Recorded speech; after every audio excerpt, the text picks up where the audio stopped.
Jolie. Welcome to Power Presence Academy, Practical Wisdom for Leaders. In this special Power Talks with Wise Women series of episodes of our show, I talk to powerful women leaders at the top of their game.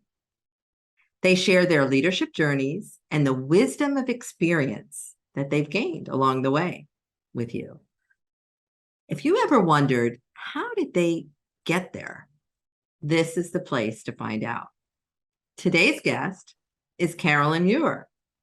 Carolyn is the General Counsel and Senior Vice President of Contracts at Steampunk, a growing IT services and consulting firm in the Washington, D.C. area. So Carolyn, thank you for being with us today. I'm really excited to hear your wisdom that you're going to share with us. Thanks, Janet. It's great being with you. Yeah. So let me just cut to the chase. I always ask this same question to everybody that's on the show, because again, that question, how did she get there, is always on the mind of people, whether, we have a lot of men who watch this show, women who watch this show or listen to the podcast. So talk a little bit about your leadership journey. Like, how did you get where you are today? Yeah.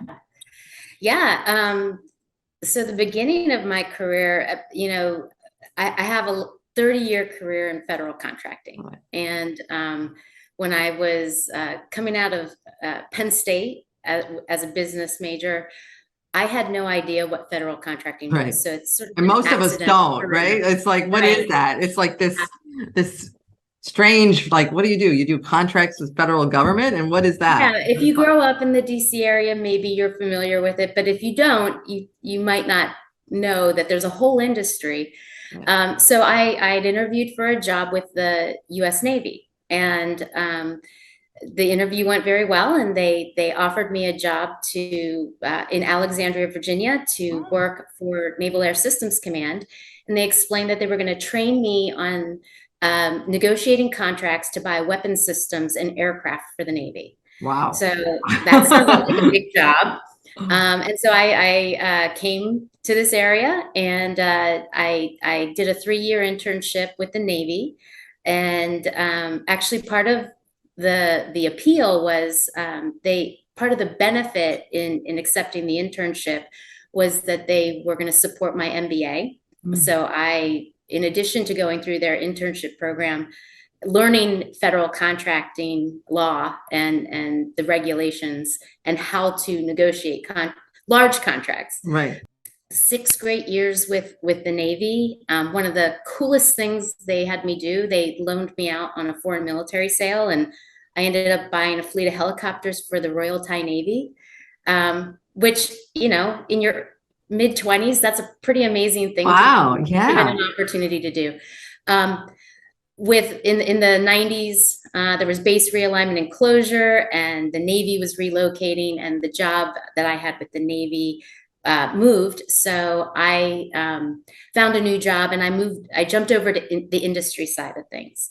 And I started with a company called Integic, where I became a contracts manager, and applied my expertise that I learned inside the government on industry side, and really loved that company. It was started by a group of entrepreneurs, and I was so fortunate to find that as my first corporate experience, and I was with Integic for 8 years, and during those 8 years, I was used to going to school at night, having done it the first time, and I saw my boss. I worked for General Counsel at the time, and I said, "Hey, I want to do what you do," because I saw that as the natural evolution in my career. And so I went to law school at night again, or I went to school at night again, but I did law school at George Mason. When you work for an entrepreneur, what's going to happen is you're going to build something great, and they're going to sell. So after I finished law school, soon after finishing law school and wanting to move into that assistant general counsel role that I'd talked with my boss about, we were acquired by a larger company. And that's when I realized that I really enjoyed working for smaller companies and being a person who helps build something. After the sale of Intigic, I started to look for another job, and I got a call from some colleagues from the Intigic who were starting up a new company. Wow. And that is the company I work for today. It was called Strategic Enterprise Solutions at the time. I joined when there were 30 people in the company, and I helped build and grow that company to a 100 employees, revenues of a small business and federal contracting, and we were doing quite well. And we were really proud of what we built. Fortunately, though, we did learn that one of the colleagues from the other companies wanted to invest in a company that already existed in the federal market. And so my former CEO sold his controlling interest, and new ownership came in. And that has become the company I work for today, which is Steampunk. With Steampunk, they were bringing in a whole new level of expertise. I was sort of jack of all trades at the smaller business, utility player. I was leading the back office environment. I had responsibility for contracts, security, human resources. I was sort of the general manager right, over all of that. What was nice was when the new leadership came, they had plans to grow the company that is Steampunk now. And they kind of refined my role to my subject matter expertise, which is contracts and legal. And so when the new ownership came in, they changed my role from vice president overseeing operations of the back office to general counsel and vice president of contracts. So that's where I am now. Wow, what a story. It's interesting as you talk, Carolyn, I hear some themes, and I hear themes of being proactive. I hear themes of seizing opportunity, taking advantage of the education. I mean, because you kept grooming yourself for these things. It's like preparation meets opportunity. Yeah. And so, I mean, that's the story I hear as you talk, that you were always ready for whatever was going to come forward, and you seized it. So let me ask you this. What career advice would you give your former self now that you're in this seat? What advice would you give yourself? Oh boy. The person back then. Yeah, 30 years ago. Right, starting out. That green young lady coming from Pennsylvania. Right. Well, in hindsight, Yeah. I would say first, your career is built on your credibility. You need to trust your instincts and always do the right thing. You're going to come across people throughout your career that are going to suggest you cut corners, go from the gray, black and white, dabble in the gray. And there's decisions you need to make throughout your career to follow your instincts and remember that, your reputation and your credibility, you earn that each day with the decisions you make. And, so to not cut corners. And also, hard lessons learned are admit when you've made a mistake, because it's so important to not try to cover up or hide. As you're learning, you're expected to make mistakes. So don't be afraid of making mistakes. Admit your mistakes, and you really will be respected for that. We're so bent on proving our worthiness or proving our competence or proving something. And so a mistake is, especially those of us who are high achievers or perfectionists, etc. Oh my gosh, the sky just fell, rather than having that mindset of learning. Yeah, Janet, I actually now in where I am in the organization, I have a couple levels of folks who work within my contracts group and legal. And some of the young professionals who are coming into, in essence, they're learning the contracts profession. Mm-hmm. And I find that some of them are so hard on themselves, Mm-hmm. and I actually have kind of articulated like, well, I feel like I should know what you know. Mm-hmm. And I have to remind them that, they've entered a profession, not a job, a Right. profession. Yeah, that's a great way to put it. Yeah. The federal acquisition regulation is this thick when Mm-hmm. you print it out, and there's nothing to replace experience, because experience is what develops that expertise, and you can't Google that. Now, let me ask you this, Carolyn. Are there any unique challenges that you think you faced as a woman leader? You worked in a pretty male-dominated fields and also organizations. I Yeah. know the Navy is changing, right? But it traditionally is a very male-dominated, and so is government contracting. I kind of, it's interesting. Again, it's you get so far along in your career and you have the benefit of being able to look back Mm-hmm. and understand yourself a little better. Mm-hmm. And whether it's being a woman or understanding how your authentic self best fits into a team. I mean,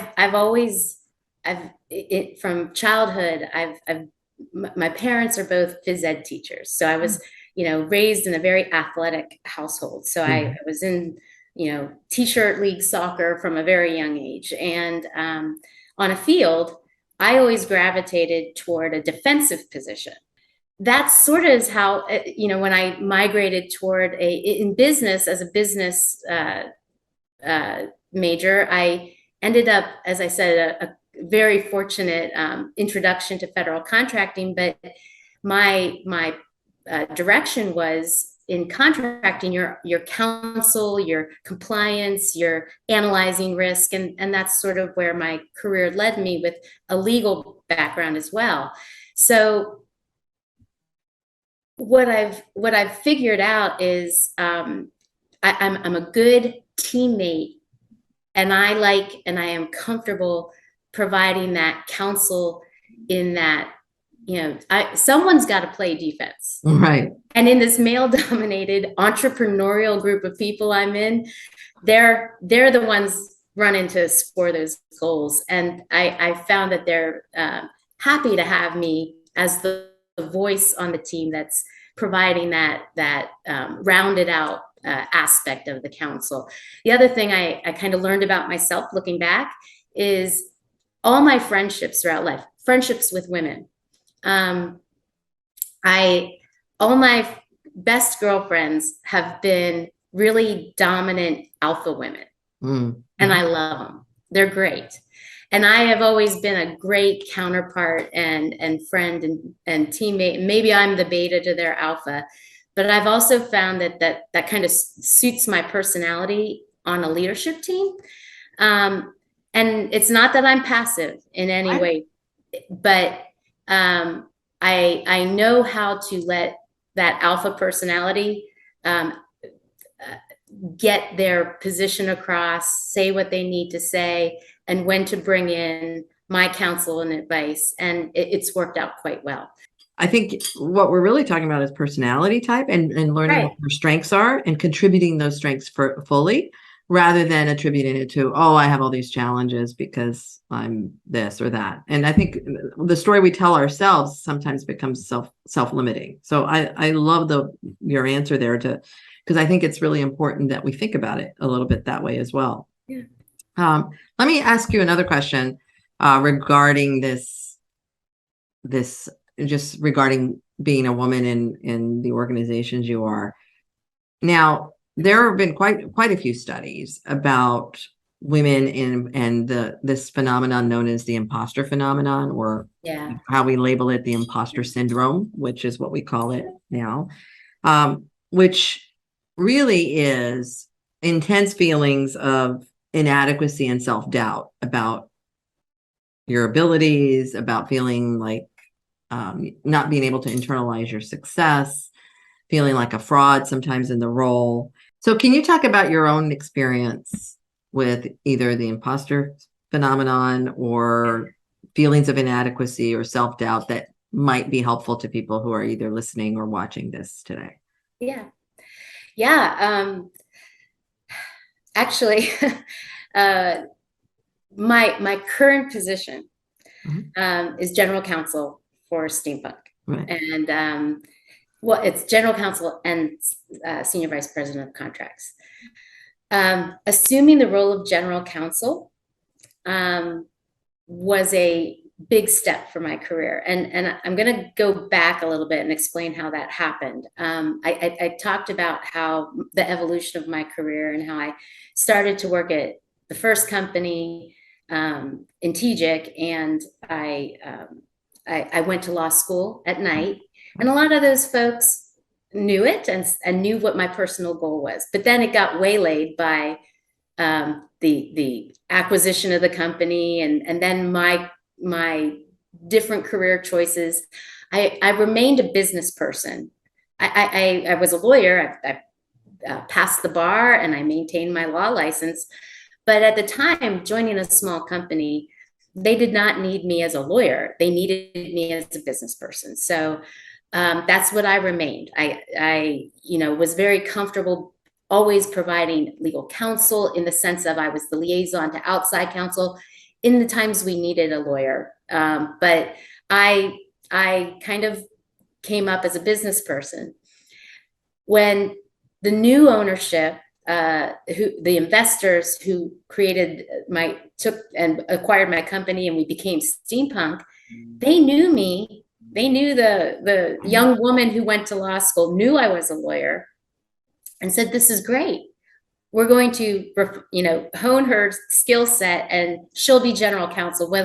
When they told me they were making me general counsel, I was like, "Wow, I've not held this title.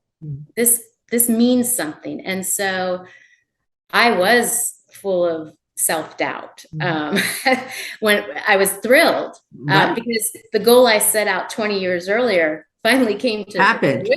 Right.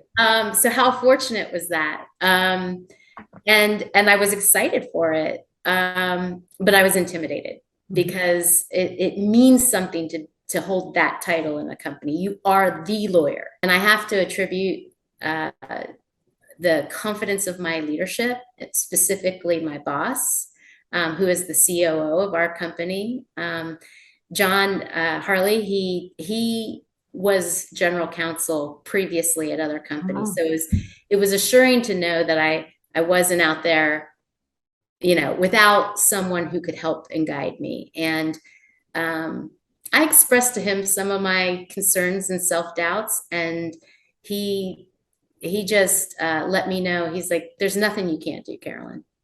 Once you learn this, you're gonna nail it." And just knowing that I had his confidence really just kind of gave me the boost to just kind of grab the ring and go for it. What I hear in your description there and in your story is there's something about identity.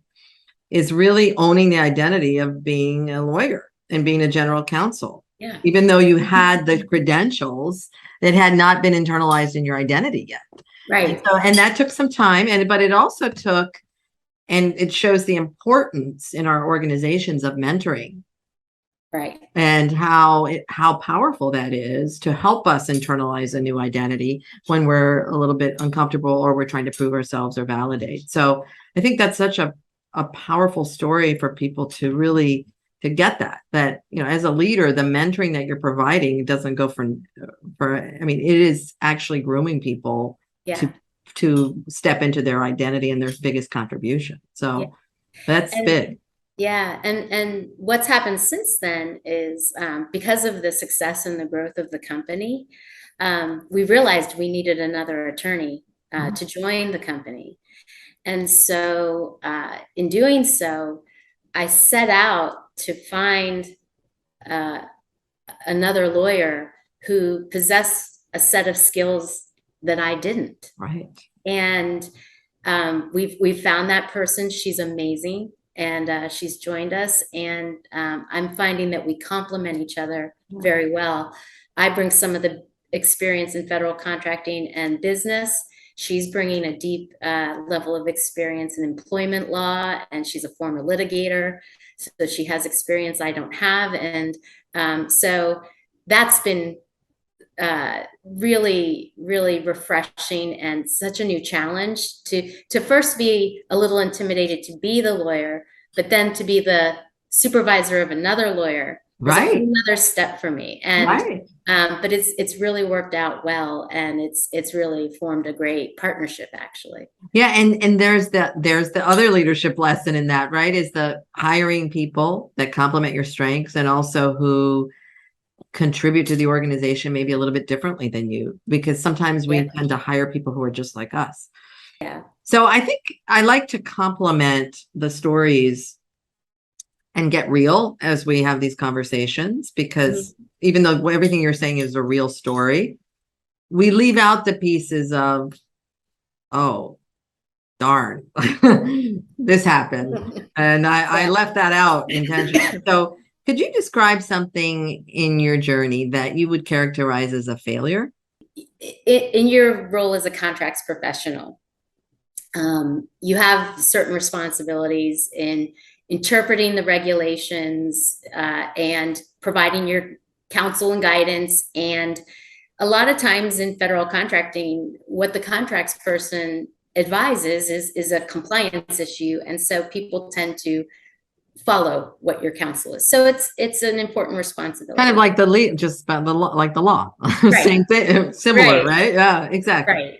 Yeah. And I had an understanding of my job and a specific regulation that I had interpreted and shared with my operational team who were doing delivery, which caused them to do things differently than they had wanted to. But I asserted myself and said, this is how it is.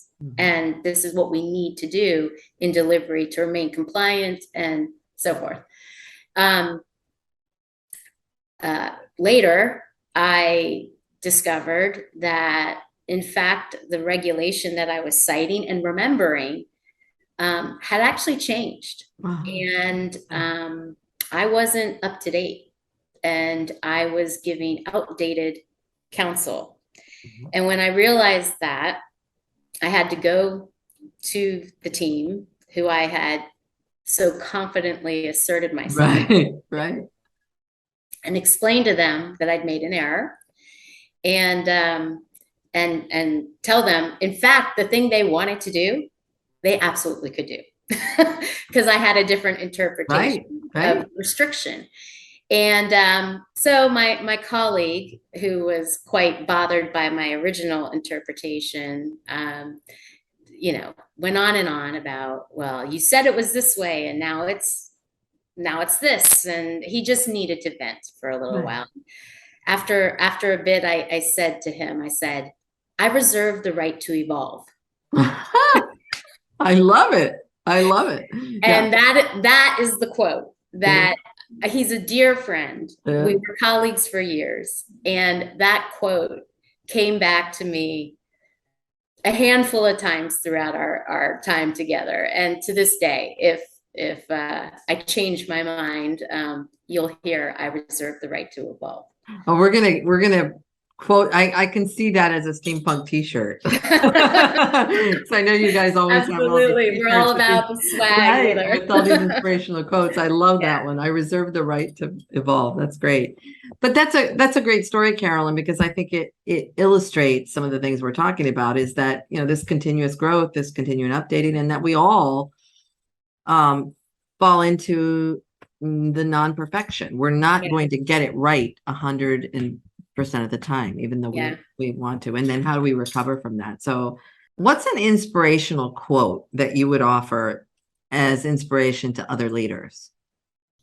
The quote, I have a few, actually. Okay. And the reason I do is a number of years ago, I volunteered as a docent at the Smithsonian Museum of American History, and I was a First Ladies docent.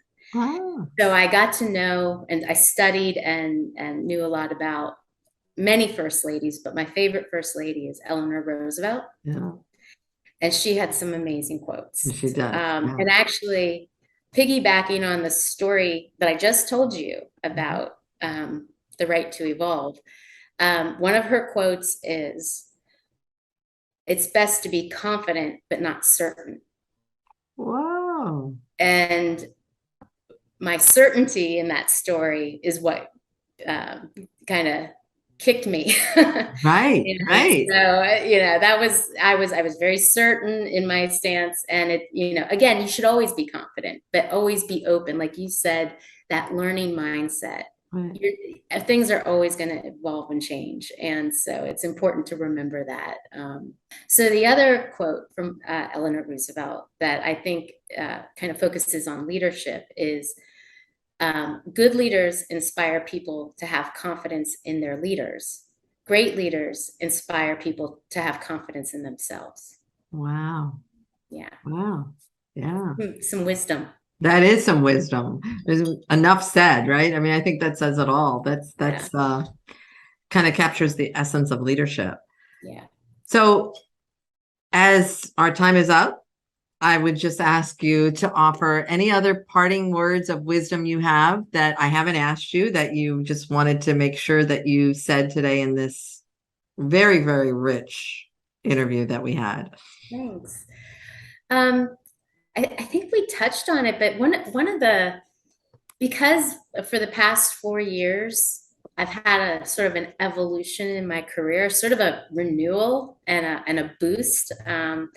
I'm learning every day. And I'm also learning how to let go of being the doer and becoming the leader. And that's a challenge every day. And you brought it up at the very beginning, Janet, that learning mindset is so important. No matter where you are in your career, it's going to serve you. And and when you open yourself up that way, work just becomes so much more fun. Yeah. And those would be my final words of advice. Yeah, no, and what a great way to end, right? It's talking about growth and learning. And that's really what this whole episode and this whole series and this whole podcast is about growth and learning as a leader. So I really thank you for being here today and sharing your words of wisdom with us. There's a great book for anybody who's interested about this whole mindset thing we're talking about. It's actually called Mindset, and it's by Carol Twig, if I'm pronouncing her name correctly.